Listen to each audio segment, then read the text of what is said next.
بسم الله الرحمن الرحيم، والصلاة والسلام على أشرف المرسلين.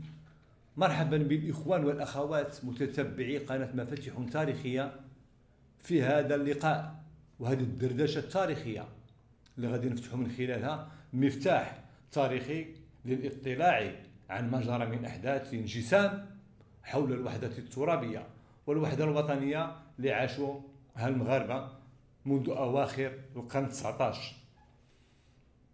غادي نواصل معكم الحديث دائما على حقوقنا السيادية التاريخية والدينية في أقاليمنا الشرقية، في قرارة، في توات، في تندوف، في تيدكلت، عين صفراء وعين صالح وكلهم بشار. الحقيقة بدات كتظهر الخيوط ديالها، بدا الصبح ينبلج وبدا الليل تتراجع باش يبان لنا الضوء على ها الحقوق ديالنا وها الصمت ديال الاعداء وها الخوف ديال الجيران من هذه الحقائق التاريخيه. حنا ليهم بالمرصاد العلمي، والمرصاد العلمي اكثر من الرصاص لانه كيدخل الدماغ وتيحرك الفكر.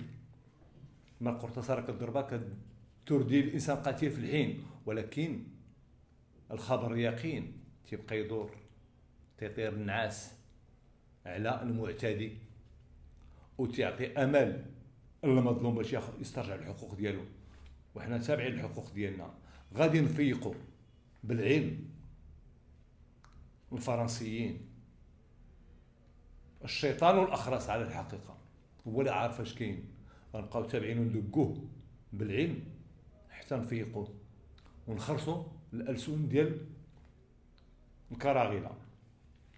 اليوم غنكمل معكم الحديث على دور ديال المقاومه والتصدي ديال السلطان مولاي عبد العزيز اللي كان شوكه في حلق الفرنسيين رغم كل ما تكتب عليه. ضيع الفلوس، شرا بيكالاك، هادشي كله خزعبلات، ولكن الحقيقه السياسيه المره اللي عارفها فرنسا وعارفها الجيش الفرنسي مخبينها، ما باغينش يوريوها، ما تنازلش لهم، ما هبطش يديه، بل اشهر الحرب عليهم. هذا هو السلطان مولاي عبد العزيز الذي اعطى نفحه كبيره لتاريخ المغرب باش يعطينا واحد الصوره جليه على الحقوق ديالنا في الصحراء الشرقيه. تعيين العمال، كيستقبل الوفود، كيحتج بقوه على هونري غايار القنصل العام ديالهم في فاس، ولا على الوزير ديالهم في طنجة. ما تنازلش، ما سكتش، بقى كما تنقولوا بالدرجه عصبه في الرينغ وحليهم شوكه في حلقهم الفرنسيين، خلاهم تالفين. فين غادي يحطوا رجل؟ وسمعوني راه دقدقهم في شنقيط، وما تنازلش على البيعه ديالو مع ولادو اللي كاينه في الصحراء الشرقيه. تيعين العمال وتيصيفط الاسلحه بالعلالي وتيحتج دبلوماسيا امام الوزراء والسفراء ديال الدول العالم اللي متعينين في طنجة. اليوم غنقرا عليكم واحد الرساله اللي كان توصل هو برساله من الاعيان والمرابطين والفقهاء والعلماء ديال الصحراء الشرقيه. ها العار ما تخلاش علينا، حنا جزء منك، ما نحن الا ريشه من جناح الدوله المغربيه. رساله ديال السلطان مولاي عبد العزيز القياد والعمال ديال التوات وكل الاعيان والشرفاء المرابطين. واللي بغى يقرا في هادشي ديما تنقولها لكم، رجعوا سمعوني مزيان، حيت بزاف الناس كيبداو يقولوا فين كاين هادشي. رجعوا للكتابات، منها جي بي مارتان 4 سيكل ديستوار ماروكين، راه تالف هذا الكتاب في عام 1923. ضرب لي الحساب راه 100 عام يهضر على الحقوق ديالنا رغم انه فرنسي. رساله ديال السلطان مولاي عبد العزيز للاعيان ديال الصحراء الشرقيه اش كتقول؟ السلام عليكم ورحمه الله تعالى وبركاته. اننا نعلم مدى تعلقكم وتشبثكم بأسلافنا الكرام، ونعلم مكانتكم في قلوبهم، خدام أوفياء مطيعين سامعين، ومنحوكم أجدادنا مكانة خاصة بسبب وفائكم وولائكم.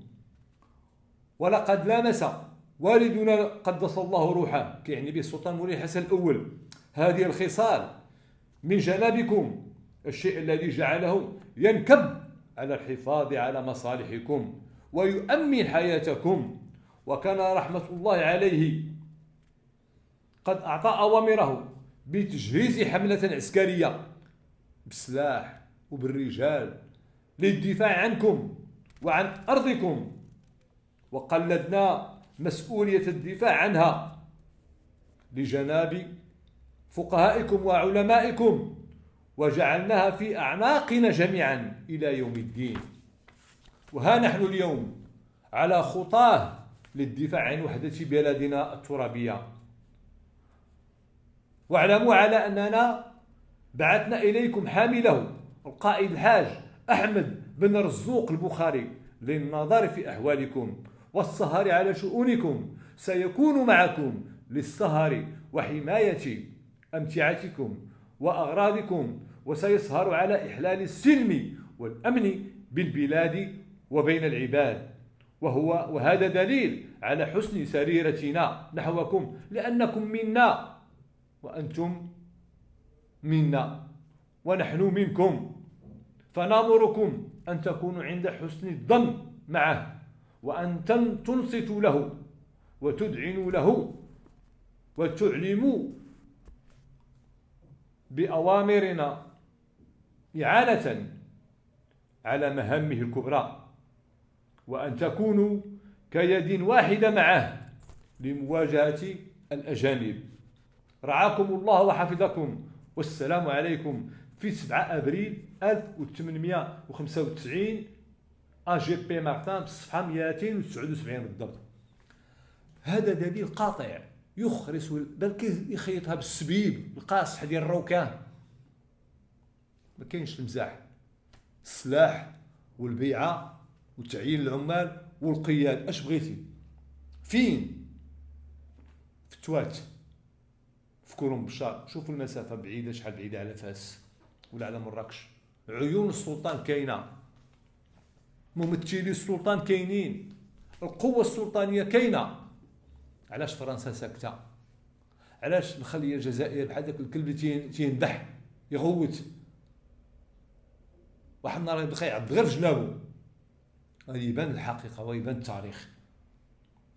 هذا جزء من الحقيقة التاريخية، ولكن للأسف الشديد دائما تنقولها ما كتقراش لعند ولادنا، ما عارفينهاش.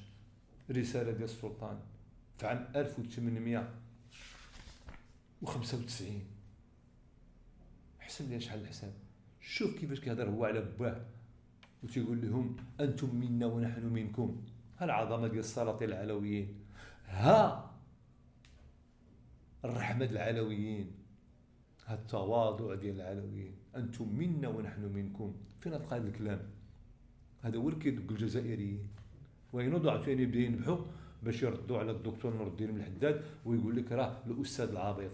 خليني عبيط، ولكن عبيط مع حب الوطن وحب الملك وثوابت الدول المغربية. اعتبرني عبيط، واخا راه حنا قرينا ودرنا 30 عام في الجامعة و3 ديال الدكتورات، ولكن ما كيهمش. لأن النواح ولا النباح تيمشي مع الصدى، ولا يتمكت إلا الحقيقة. والحقيقة اللي غادي تضرك العلمية هي حنا كنقولوها باش نصحيو الضمير ونعطيو الحقائق. دمتم في رعاية الله، والسلام عليكم ورحمة الله تعالى وبركاته. وإلى رسالة أخرى. وعاشت المملكة المغربية في كنف العرش العلوي المجيد، فخر المغاربة وعز كرامتهم.